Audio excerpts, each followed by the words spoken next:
भक्तराज अम्बरीश महाराज नाभाग के पुत्र थे। वे सप्तद्वीपवती पृथ्वी के एकमात्र सम्राट थे। संपूर्ण ऐश्वर्य के अधीश्वर होते हुए भी संसार के भोग पदार्थों में उनकी जरा भी आसक्ति न थी। उनका संपूर्ण जीवन भगवान की सेवा में समर्पित था। जो अनन्य भाव से भगवान की शरणागति प्राप्त कर लेता है, उसके योग क्षेम का संपूर्ण भाग भगवान अपने ऊपर ले लेते हैं। इसीलिए महाराज अम्बरीश की सुरक्षा के लिए भगवान ने अपने सुदर्शन चक्र को नियुक्त किया था। सुदर्शन चक्र गुप्त रूप से भगवान के आज्ञानुसार महाराज अम्बरीश के राजद्वार पर पहरा दिया करते थे। एक समय महाराज अम्बरीश ने अपनी रानी के साथ भगवान श्री कृष्ण की प्रीति के लिए वर्ष भर की एकादशी व्रत का अनुष्ठान किया।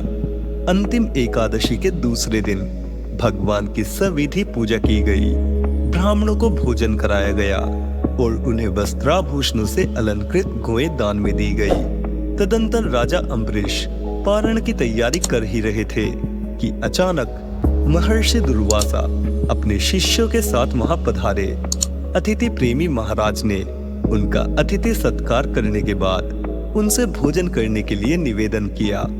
दुर्वासा जी ने उनके निवेदन को स्वीकार किया और मध्याह्न संध्या के लिए यमुना तट पर चले गए। द्वादशी केवल एक घड़ी मात्र शेष थी। द्वादशी में पारण न होने पर महाराज को व्रत भंग का दोष लगता, अतः उन्होंने ब्राह्मणों की आज्ञा से भगवान का चरणोदक पान कर लिया और भोजन के लिए दुर्वासा जी की प्रतीक्षा करने लगे।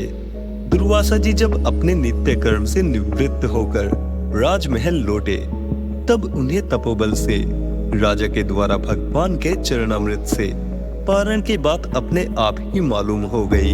उन्होंने क्रोधित होकर महाराज अम्बरीश से कहा, मूर्ख, तू भक्त नहीं ढोंगी है।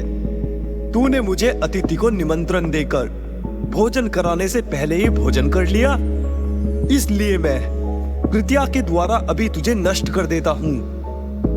ऐसा कहकर उन्होंने अपने मस्तक से एक जटा उखाड़कर पृथ्वी पर पटका, जिससे कालाग्नि के समान एक कृत्या उत्पन्न हुई। वह भयानक कृत्या तलवार लेकर अम्बरीश को मारने के लिए दौड़ी। उसके अम्बरीश तक पहुंचने के पूर्व ही भगवान के सुदर्शन चक्र ने उसे जलाकर भस्म कर दिया। कृत्या को समाप्त करके सुदर्शन चक्र ने मारने के लिए दुर्वासा जी का पीछा किया। दुर्वासा जी अपनी रक्षा के लिए तीनों लोकों और 14 भुवनों में भटके, किंतु भगवान और भक्त के द्रोही को किसी ने भी आश्रय और अभय नहीं प्रदान किया। अंत में दुर्वासा भगवान श्री हरि विष्णु के पास गए। भगवान ने भी उनसे कहा, मैं तो भक्तों के अधीन हूँ, मैं भी आपकी रक्षा करने में असमर्थ हूँ। आपकी रक्षा का अधिकार केवल अम्बरीश को ही है, अतः आपको उन्हीं की शरण में जाना चाहिए। अंततः दुर्वासा व्याकुल होकर अम्बरीश की शरण में गए और पहुंचते ही उनके चरण पकड़ लिए। अम्बरीश उनकी प्रतीक्षा में तभी से खड़े थे जब से चक्र ने उनका पीछा किया था। उन्होंने सुदर्शन चक्र की स्तुति की और दुर्वासा जी को क्षमादान दिलाया। यह है भगवान की भक्ति की शक्ति और भक्त की करुणा। दुर्वासा जी भगवान के भक्त की शक्ति को प्रणाम करके अम्बरीश का गुणगान करते हुए तपस्या हेतु वन को चले गए।